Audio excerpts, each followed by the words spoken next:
तो निजी निवेश को प्रोत्साहन देना बहुत जरूरी है, पर यह निजी निवेश नहीं है। निजी कंपनियों का इस्तेमाल किया गया है बीजेपी सरकार के द्वारा। तो हमारा निशाना कोई प्राइवेट कंपनी नहीं है, हमारा निशाना सीधा बीजेपी सरकार है, सीधा प्रधानमंत्री हैं, गृह मंत्री हैं, जिन्होंने ये इलेक्ट्रल बॉन्ड को सोचा, अंतिम रूप दिया और इसकी घोषणा की। तो ये 4 रास्ते क्या थे घोटाले के? मैंने आपको पहले कहा था, मैं फिर से दोहराऊंगा। पहला रास्ता था चंदा दो धंधा लो। आजकल आप लोग सब सिम कार्ड इस्तेमाल करते हैं, कुछ लोग प्रीपेड करते हैं, कुछ लोग पोस्टपेड करते हैं। ये प्रीपेड घूस है,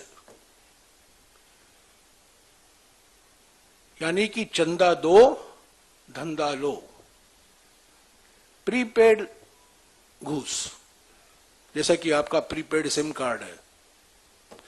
दूसरा रास्ता है ठेका लो घूस दो।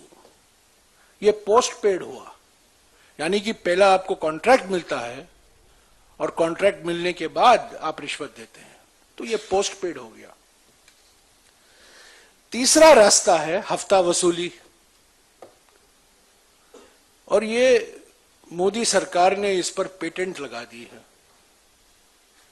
हफ्ता वसूली के माने क्या है? ये पोस्ट पेड नहीं, ये पोस्ट रेड है। यानी कि पहले ईडी छोड़ो, सीबीआई छोड़ो, इनकम टैक्स छोड़ो कंपनियों के खिलाफ, और उससे बचने के लिए ये कंपनियां इलेक्ट्रल बॉन्ड खरीदेंगी और चंदा देंगे बीजेपी को। और चौथा रास्ता जो अपनाया गया है फर्जी कंपनियों का, शेल कंपनियों का। बार बार प्रधानमंत्री लंबे लंबे भाषण करते थे 2014 में पार्लियामेंट में और पार्लियामेंट के बाहर कि मैं फर्जी कंपनी को बंद कर दूंगा, फर्जी कंपनियों के खिलाफ हूं। पर फर्जी कंपनियों का भरपूर इस्तेमाल किया गया है इस कॉर्पोरेट डोनेशन, कॉर्पोरेट बॉन्ड घोटाले में। तो ये 4 रास्ते हैं। चंदा दो धंधा लो, यानी कि प्रीपेड घूस, ठेका लो रिश्वत दो, यानी कि पोस्टपेड घूस, तीसरा हफ्ता वसूली, यानी कि धमकी देकर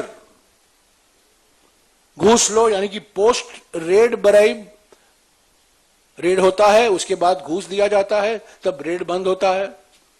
और चौथा फर्जी कंपनी।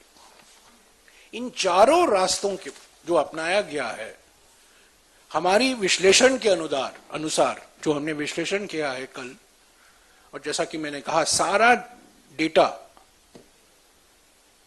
सिर्फ 15 सेकेंड के अंदर इस कंप्यूटर प्रोग्राम पाइथन भाषा में जो लिखा है, इससे पूरी जानकारी मिल जाती है। ये आप भी कर सकते हैं, ये कोई कंप्यूटर इंजीनियर के लिए नहीं है, ये आप भी कर